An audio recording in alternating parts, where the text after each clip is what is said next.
Ini nga una mga iso kan kasubo kayo matyan utag sa Tigala atong minahal sa kabuhi si Tigala and Joseph. O ipasalamatan mong tanan nga ni karon ang kamot nga utamo ini seremonya sa lubong sa pagtuyog sa ibati sa namatyan sa ipundan ang pamilya ni Galang and Joseph, pamilya ng Baptist. Pero, ang pagkaroon na ni Galang and Joseph, Largo Carpines, ang iyang amahan, ang ngalan si Ilino Rizal Carpines, ang iyang amahan, inahan si Elena Largo Carpines. So, ikatulog na siya ang anak. Iyang igsuon sila Alindy Carpines, si Josephine, si Dominic Day, si Limpo, o si Ana Carpines. Muni iya mga pamilya.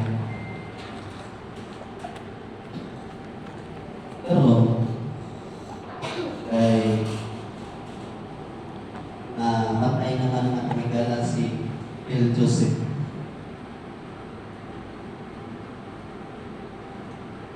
Kung saan nyo ang hinuluman kanina sa katong mga higala ni El Joseph. Siguradong natin mo'y maayong hinuluman about ni El Joseph. Nasa ay maayong iyas na hinuluman, di ba? Sama sa ingon sa iya, usa sa iso. Ingon na iyang kuya. Si El Joseph daw, maginatakon o share o usay na niya, usod o hatag o sultan. Labi na baboy, o ito na ginahan. Ingon niya kuya. Niya si auntie po niya, inini na ito sa kawas. Ingon po nga, utan ko na si El Joseph. O so kada itong pagbata, siya ay nagkatingan ni El Joseph. Ingon siya, ingon yung auntie, ingon niya nga, mas utan si El Joseph kaysa sa iyang kuya. Dali daw masampit si El Joseph.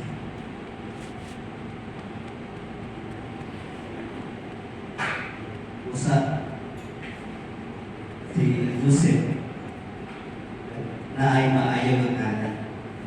Sama dito sa record sa Biblia sa Ecclesiastes Kapitulo 7, aliyong sa Biblia.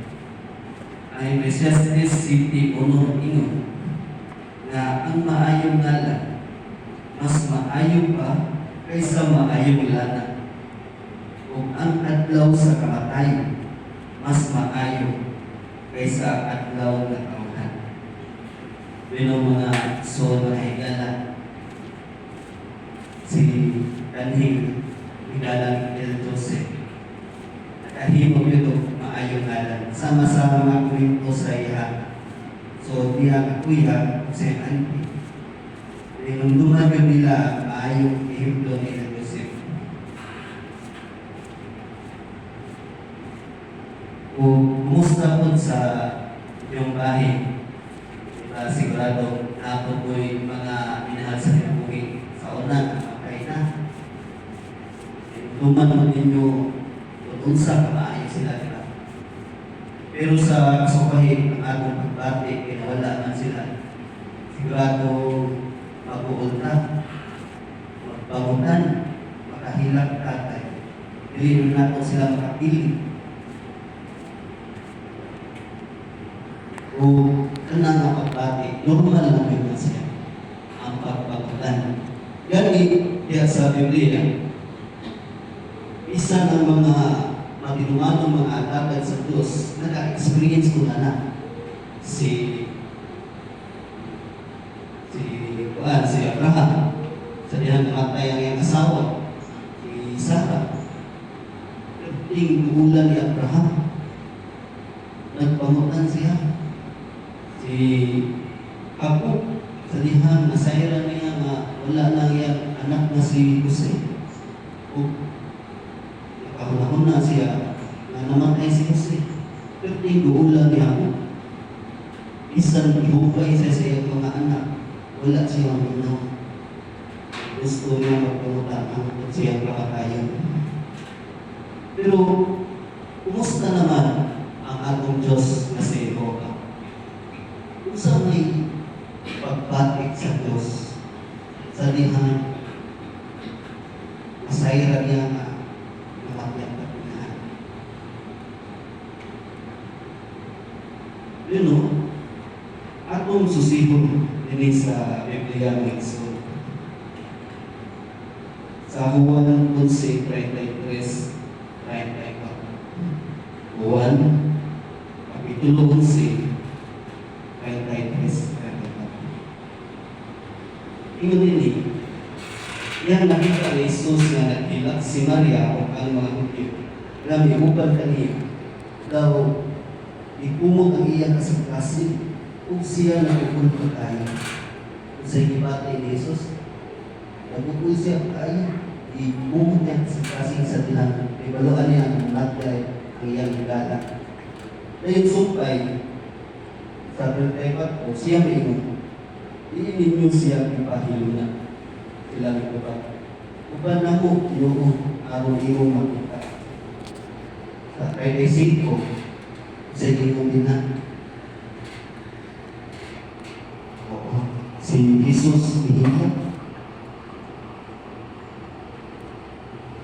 Nagpamatuot nga namin pagbati ang Diyos sa dihang pamatyan ka pinahal sa pinahal.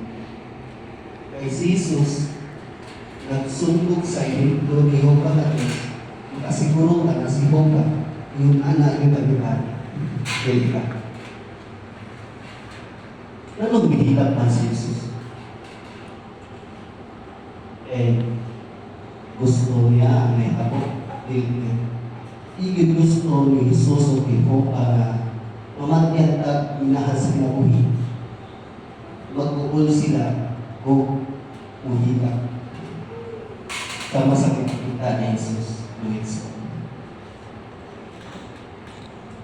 Usa pag inunod ka nga kamatayon, dili yun na mawang katuyuan sa Diyos. Kung katuyuan na sa Diyos, dili ka si Jesus muhila. Diba? Dayon, makapangunahan din ka. Kung sa diyan, katuyuan sa Diyos sa mga tao o sa iyo na.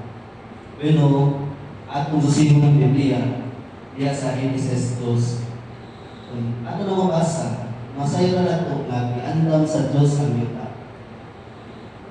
Iyang nilalangan, likod kayo mga butang, mga manganak, mga talanawon, sa bukid, sa dagat. Iandam ni Jehovah tanan, aron magpuyo ang mga tao na malipay sa kinabuhi antod sa hangtod. Dayon, kusay sunod na hitabo. Nilala na yung Jehovah si Adan Eva. Apan makapasuko, hinalota na isupak ni Adan Eva ang suko sa Diyos na na-record niya sa Genesis 3 na isupak niya. Sa munang katuyuan sa Diyos na mabuhay hangtod sa hangtod ng mga tao, wala pang umat kay supak man ni Adan Eva si Jehovah, mamatay sila. Muna karon isip mga anak ta ni Jehovah, mga anak ta ni Adan o kay Eva, na panunod na ko ang sala o mamatay po ka. Sama bitaw ng ilustra nato sa gulmaan sa pan na naay lumping. Kung saan may outcome sa kaya maluto na ang pan na ay lumping ang gulmaan. O dili yun ma-protect ang pagka-forma kay nanay lumpil na ko yung mahimong kapan.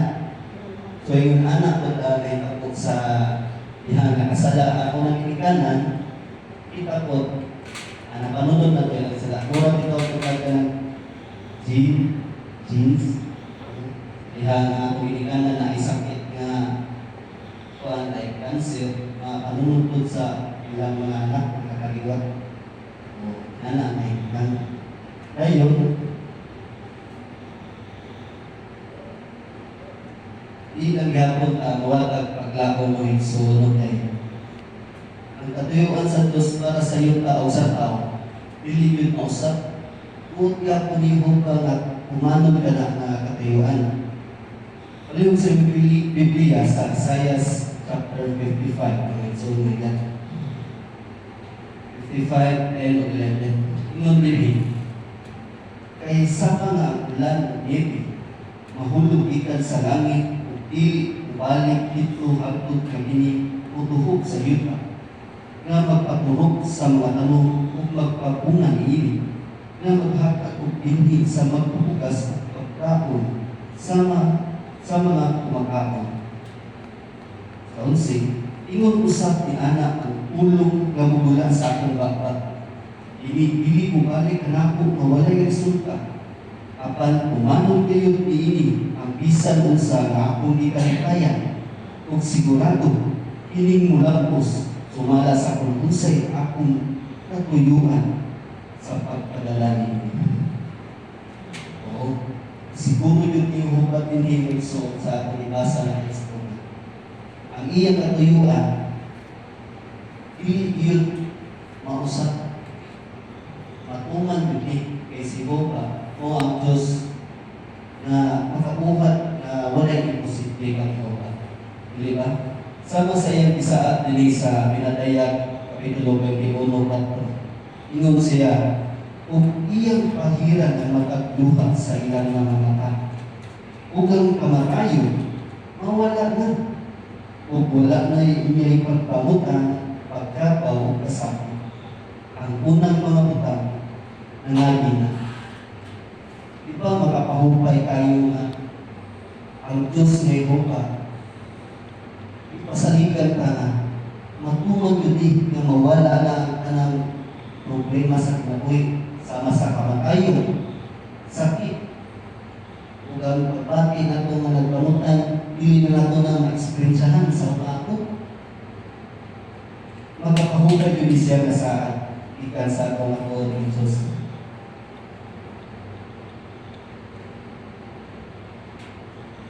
Pero atong sayron po, unsa man ang kahimpan sa mga patay?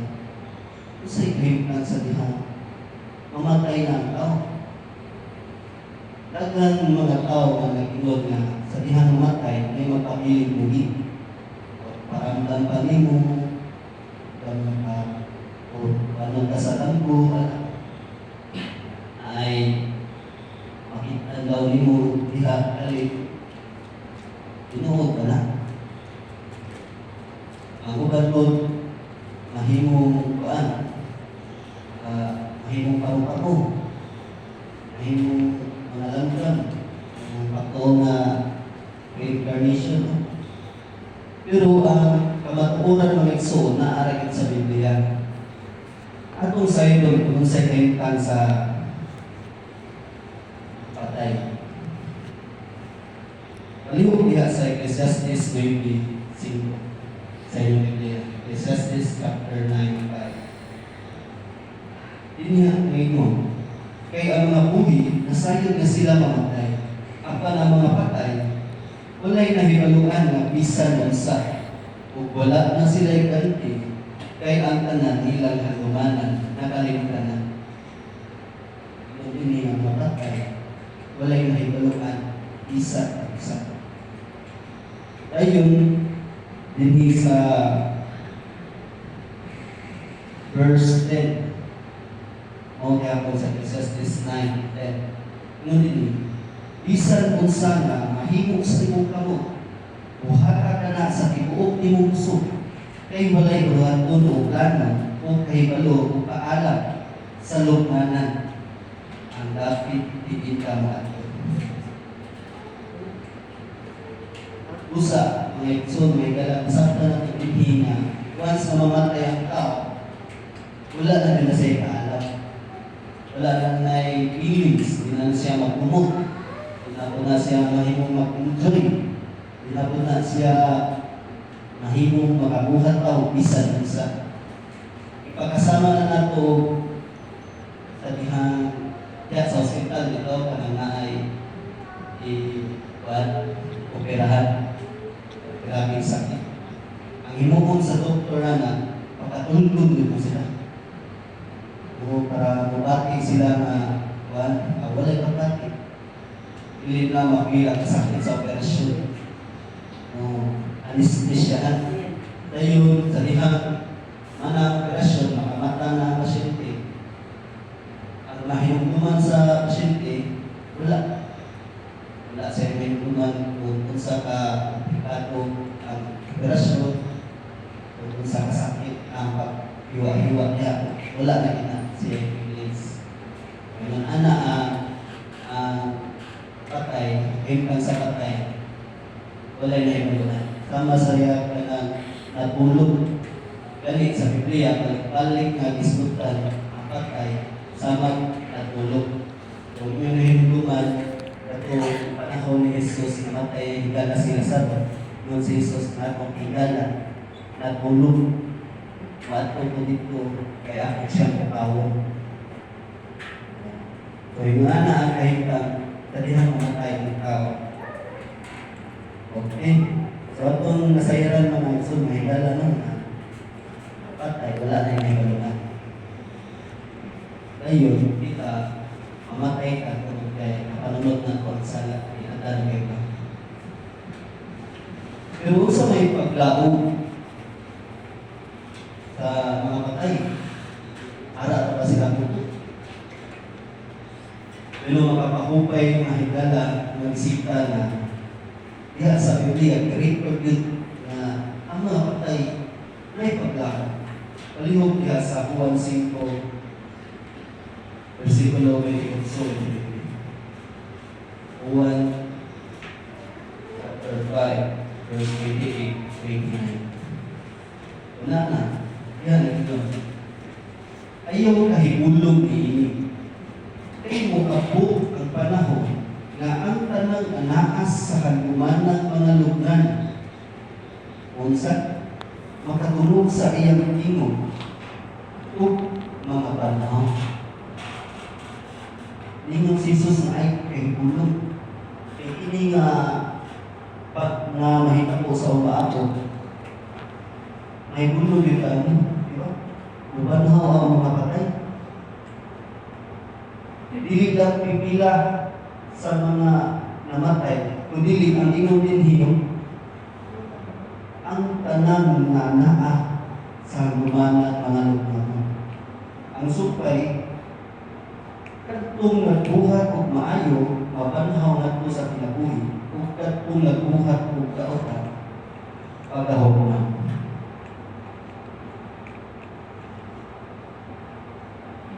So, ato nasabta na ay opsyon. Buha ka opsyon. Kung buha o maayo, kung dili maayo. Kaya kung buha o maayo, ikaw ang teksto, patong ka sa kinabuhi. Kung atong buha dili maayo, ukman ka. So, katong nga namatay nga wala nakagit kay gayunan na masabta o mapadapat ang kamatukuran bahin pag-ihoba nga Diyos. Katong wala ka kay halos bahin pag-ihoba, katong mga tao na namatay na wala yung chance na magtuon ng Biblia. Natagan sila chance ni Ihoba, panahon sila o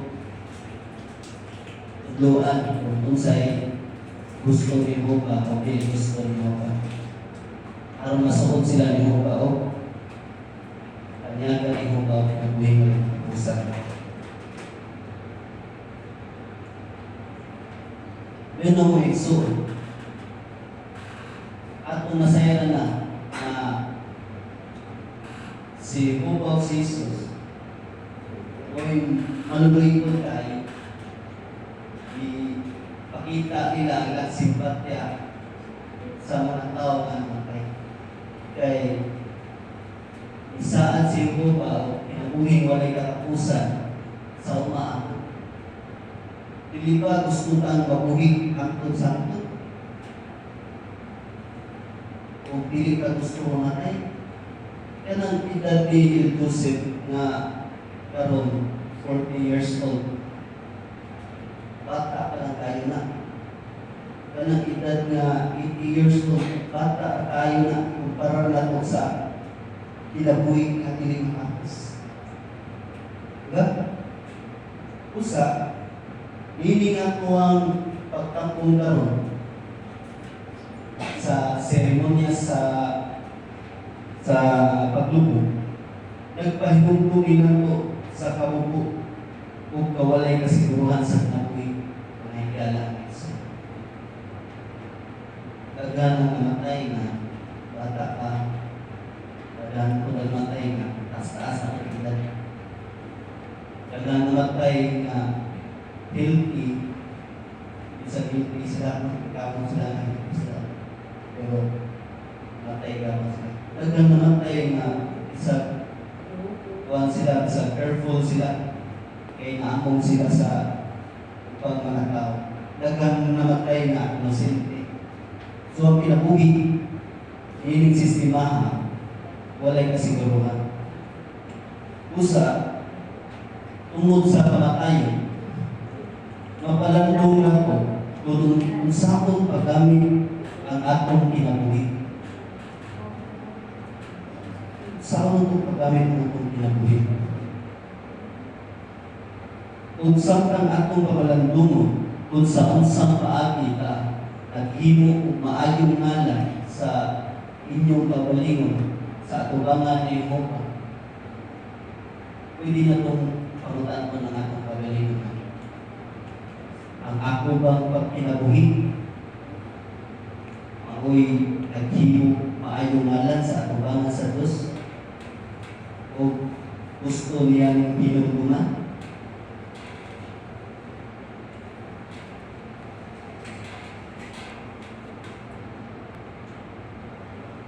Muna yung makatubagan na sa inyong pagalingon. Kung ang paglaot sa pagkabanhaw, makapahupay yun kayo.